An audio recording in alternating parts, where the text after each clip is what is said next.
A gente vai explorar hoje a incrível e super rápida cadeia de eventos que o nosso corpo executa a todo instante, só para manter tudo em equilíbrio.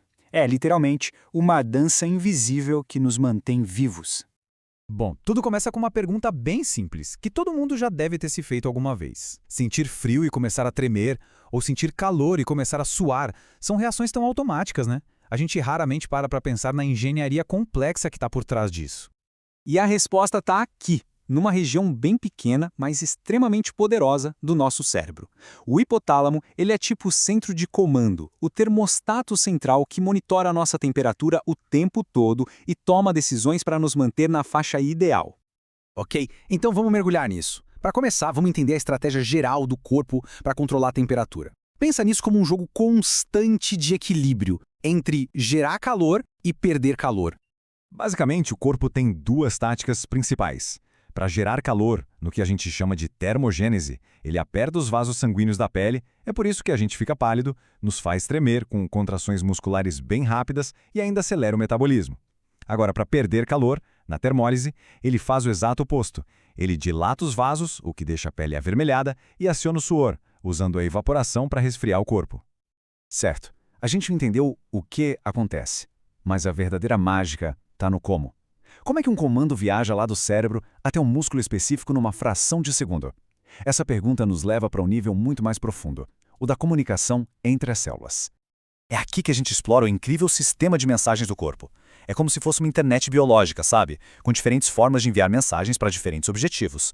As células têm basicamente 4 jeitos de conversar. A comunicação endócrina usa hormônios no sangue para mensagens de longa distância. A parácrina é tipo um bate-papo com as células vizinhas. A autócrina é quando a célula manda uma mensagem para ela mesma. Mas, para uma resposta super rápida como o tremor, a gente precisa da mais veloz de todas, a comunicação sináptica, o verdadeiro telegrama elétrico do corpo.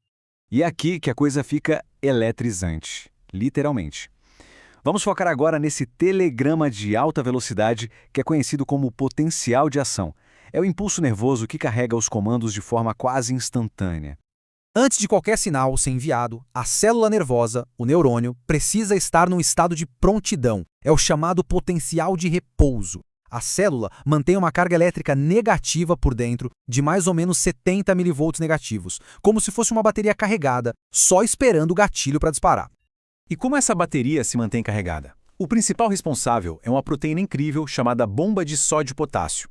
Ela trabalha sem parar, fazendo uma troca constante. Para cada 3 íons de sódio positivos que ela joga para fora da célula, ela puxa 2 de potássio para dentro. Essa troca desigual é justamente o que cria e mantém a carga negativa lá dentro, preparando o palco para ação. Olha, esse processo todo acontece em milissegundos. Primeiro, a despolarização. Um estímulo abre as comportas e causa uma inundação de sódio para dentro, invertendo a carga da célula para positivo. Logo em seguida, a repolarização. O potássio sai correndo, restaurando a carga negativa. Depois de um mergulho rápido, a hiperpolarização. A célula volta ao repouso. Essa onda elétrica viajando, esse é o comando. E a importância disso tudo fica super clara quando a gente pensa nos anestésicos locais. Não é mágica, é pura bioquímica. Ao bloquear justamente esses canais de sódio, a lidocaína impede que o potencial de ação da dor seja disparado. O sinal é simplesmente nunca enviado, então a dor nunca chega a ser sentida.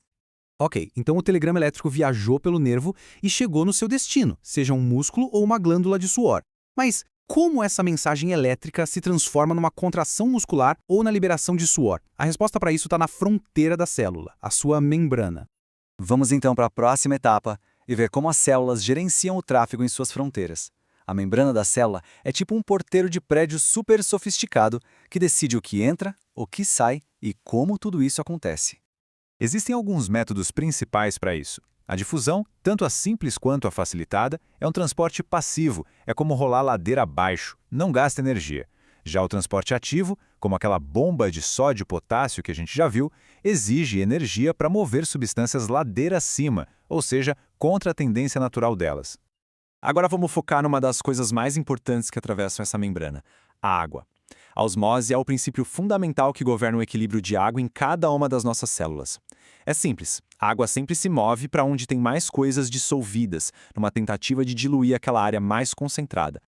Num ambiente ideal, como nos fluidos do nosso corpo, a concentração dentro e fora da célula é a mesma. A gente chama isso de solução isotônica. Aqui, a água se move livremente, mas a quantidade que entra é a mesma que sai. A célula fica feliz, mantendo sua forma e função perfeitamente.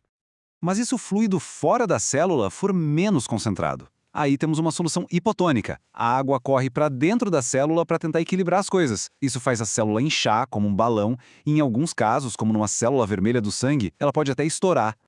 E no cenário oposto, numa solução hipertônica, o fluido do lado de fora é mais concentrado. Agora, a água foge de dentro da célula, fazendo ela murchar e encolher. É basicamente isso que acontece num nível celular quando o corpo está desidratado.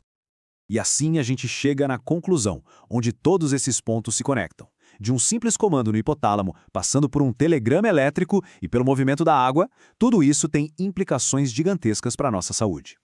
Agora um desafio prático com base no que a gente acabou de ver. Pensa só, um paciente chega na emergência desidratado, as células dele estão murchando. Isso significa que elas estão num ambiente hipertônico. Qual é a solução intravenosa correta para reverter isso? A resposta é uma solução isotônica. Ao administrar um soro que tem a mesma concentração dos fluidos do corpo, a água pode entrar de novo nas células de forma segura e gradual, restaurando o equilíbrio sem causar um choque ou um inchaço repentino. Esse é um princípio vital na medicina de emergência. E para a gente terminar, fica uma reflexão.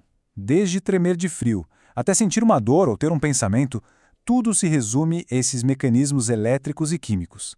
A complexidade da vida e até da nossa consciência parece emergir dessa dança silenciosa de íons atravessando membranas. É algo impressionante de se pensar, não é? Muito obrigado pela companhia.